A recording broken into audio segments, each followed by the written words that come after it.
So about 2 weeks ago, we opened up the DinoZone. So I thought it would be a good idea to talk a little bit about how we got to where we are and the history, and it's been quite a long history that is attached to Marmaduke the Tyrannosaurus Rex. So if my memory serves me correctly, it was about 2004 when I made my first attempt at making a dinosaur head. So I don't know why I got this bee in my bonnet, so to speak. I thought at the time it might be a good marketing thing to stick outside the office. And it's been a long journey with all sorts of interesting twists and turns. But without getting into that, I just need to talk to you a little bit how we got to be where we are. So 2004 we got this thing going and the first head came out and it quickly went into the landfill. Because it looked disturbingly like Snoopy the dog. And then I made a little maquette, which is the technical term for making a smaller model of the larger sculpture, which you then scale up. And that I was quite pleased with. But when I look at it now, it also should have gone into the landfill site. But that said, it managed to get through that extinction event. And then we made a second head. And at the same time, we started cutting out the bones of this wonderful beast, the spine, the legs, all in 2 dimensions. And I had no idea what I was letting myself in for. It's like anything in life. If you knew what was coming down the line, you wouldn't start. But anyway, we jumped in and got going. So the head got made and we started cutting out all these bones out of plywood and sculpting them and trying to understand what was going on. And the only reference material that we had at the time were photographs on the internet. Anyway, the second head went in the landfill site. And now the head which you're seeing now in this video is the third attempt at it, and it's not 100%, but it's not bad either. It's always tricky trying to get this kind of information off the web because there's so many pictures and everyone is slightly different, and they're juvenile heads and older heads and different views of the head, and everybody takes pictures of the business end of the animal, but no one really takes many pictures of the back end of the head for understandable reasons. So anyway, I think we did a reasonable job, but I'll talk more about the head later. But let's just stick with the body of this thing. So modeling 3-dimensional complex shapes is quite a difficult thing. You really have to put on your 3D perception cap and convert those 2D images into a 3D model, and it's a difficult thing. So I can't quite believe this myself, but that cutting and grinding and sculpting went on for 10 years. Unbelievable. Admittedly, there were long periods where nothing got done, 6 months, 8 months. I can't remember, to be honest. Maybe it sat around for a year and then I would come back to it. And my dinosaur project had to be hauled back from the brink of extinction on a couple of times. But eventually we got this animal made and it looked really fantastic. And I loaded him up on the back of the company vehicle and we drove him to the office, my geological consulting business in Hilton, and we put him in the window and everybody loved this thing. So all the adults and the kids loved it, and I was delighted because it brought us a lot of attention. And that terrible job, in a way, the tyranny of making a dinosaur was over. And the Witness came to our offices and interviewed me, and they splashed us all over the front page of the Witness, and we got on page 3. That comes with all sorts of implications in Britain, but anyway. If you're in the British newspapers, but they put us on page 3 of the Mercury and our local rag, and so we basked, Marmaduke and I, the creator and the creature, we basked in a brief moment of fame. And flushed with our initial success, we then loaded him up and took him to the Royal Agricultural Society show. We graced their halls, and we took him to the Hilton Festival, and the kids loved him. And we had a dinosaur dig and toys and things for sale and this fantastic dinosaur that they could all come and marvel at. And then, this is the sad part of the story, I came across a paper written by the Society of Vertebrate Paleontology. And in that paper is a description of the biggest and most complete dinosaur ever found, Sue. Now Sue is housed in the Field Museum in Chicago. And there's a whole story attached to Sue and her discovery and the federal agents and all the rest. But anyway, she was purchased or put on auction and was bought by the Field Museum in Chicago for $8.3 million in 1997, which was a princely sum back in the day. And she was mounted and put on display in the main hall, and then there was the scientific paper written about her. So every single bone of that creature was described and photographed, from the back, the front, the top and the bottom, the anterior, the posterior, the dorsal and the ventral views. And you can download that paper and read the description of this animal and look at all the photos. And when I looked through that, I realized that my Marmaduke, Mark I, wasn't very accurate. So that's the sad part. But how do I put it? I don't bang myself up too much about it, because that first effort, based on images off the internet, was not a bad one. And it certainly wowed all the kids and the adults when they came to see it at the Royal Show and at the Hilton Festival. But I resolved to build a new one as accurately as I could and put them on display again. And this is that story. So I downloaded that scientific paper and I took screenshots of all those black and white images and I pulled them into AutoCAD and I traced around them and I scaled everything up to the correct sizes based on the little bar scales that they had published along with the photographs, and I printed out those drawings and we glued them onto plywood and we got the saw out and we started cutting out dozens and dozens of complex shapes of bones of a Tyrannosaurus Rex that is housed in the Field Museum in Chicago. And then once the shapes had been cut out, we glued them together and we screwed them together, and then we had to fill in the voids with epoxy and water body filler and Pratley's putty and plaster. And then the hard part started once everything had hardened and cured. I had to sculpt these things now from those raw shapes into more subtle shapes.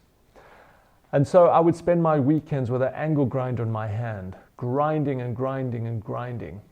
And at the end of 5 or 6 hours of grinding, my hand would be like a claw. I couldn't move my fingers. It would be a seamless transition from the grinder to the coffee cup and at times the beer bottle. And the backyard was covered in dust, sawdust, plaster dust, and I was covered in it. And wearing a mask and safety glasses, there would be these raccoon-like eyes and a white face. And you take the glasses off and the mask off and there would be a very strange creature looking back at me in the mirror. Anyway, we got the job done after months again of grinding out ribs and vertebrae. I'm not sure how many flat discs I went through. Those are those grinding discs made with sandpaper. I think that was probably the biggest expense in the making of this dinosaur. But eventually the job was done. The legs and the pelvis that you see were made of foam, so I carved those things out and actually had to split them open and put steel rods through the center of them.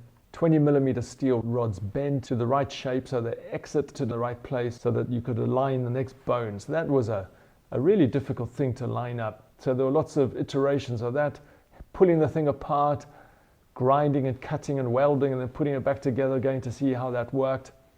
And eventually we got things to line up. And so there's a 20mm steel rod through all the legs, and there's a similar 20mm steel rod through the tail of this fantastic beast, and through the neck, the cervical vertebra.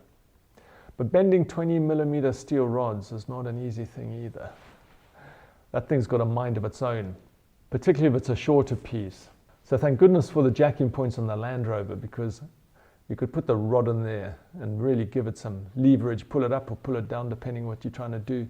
And then a bad weld on one part snapped and I managed to bash my rib. I thought I'd broken the rib. I had to go and see the doctor, but fortunately it wasn't broken, but he had to take some x-rays. So he said, yeah, well, there's all sorts of inflammation of the cartilage between the ribs, but it wasn't broken. So that was good news. But we've been through trials and tribulations in making this beast. And I also managed to hack my hand a couple of times with that angle grinder, and cuts with an angle grinder are not great. They take a long time to heal. So there was blood and sweat and toil. Not sure if I shed any tears, but we did grind it out, literally. And of course, like any animal, they're all supported on the pelvis. Your body is supported by your pelvis, and the same with this T-Rex. So I also had to put a steel gusset through the center of the spine, which sits between the pelvic bones. So when you look at this thing, there's been a whole lot of work which you can't see. It's all hidden in behind the wood and the plaster. And then I had to weld steel stanchions onto that, which actually hold the whole animal up. So lots of skills coming into play here, really. Not so easy. So the head I touched on this earlier. So the head is the third iteration, the third attempt, and it wasn't bad, but it's still not 100%. So I spoke to my mate Peter Hall, Abbo Hall, who's our local sculptor, but he's a very accomplished guy. So he sculpted a lot of the bronzes that adorn our public spaces and which commemorate important events or people in our history. So he's very good at what he does, and he's currently putting up the statue of King Chaka at King Chaka International Airport down in Durban. So I'm not sure how high it is, but there's this massively tall thing going on there. And I actually had to drop my sister off at the airport the other day, and I saw this, and then who was there but none other than the sculptor himself.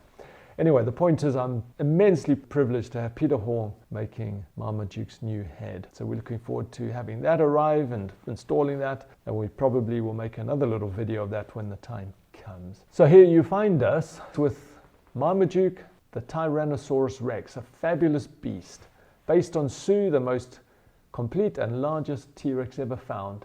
And as I mentioned before, Sue lives in Chicago in the Field Museum, and I know we'd all love to go and visit her, but that's an expensive and time-consuming trip. And so you can come and see her clone right here in the Midlands at our dinosaur park. And not only is there T-Rex to be seen, but there's a whole lot of other things. There are fossils, there are minerals, and there's some amazing rocks to be checked out. So there's 3.5 billion years of Earth history to be seen right here at the DinoZone Dinosaur Park and the Rock and Sky Geo Center. So don't miss out on that. And I promise you, you won't see or touch anything older than that in your entire life unless you're prepared to go to the northern Canada, where there's rocks, well debated, 3.8 to 4.2 billion years. There's still a scrap going on as to how old those things are, but they are acknowledged to be some of the oldest or maybe the oldest rocks on Earth. So if you want to make that trip, you can go there too, but you can come and see 3.5 billion year old rocks here in your backyard, which we brought here and put on display for you to come and check out. We've also got some modern bones and some teeth from some interesting creatures, which I won't tell you about it. You have to come and see them. But on that topic, it was quite interesting putting Marmaduke together, because when you start looking at bones of modern animals, cows and dogs, there's just the same morphology really. They're the same bones. There's a spine and a pelvis and tibias and fibulas and femurs and all those kinds of things. So it's fascinating. I started taking an interest in all the bones on my dinner plate.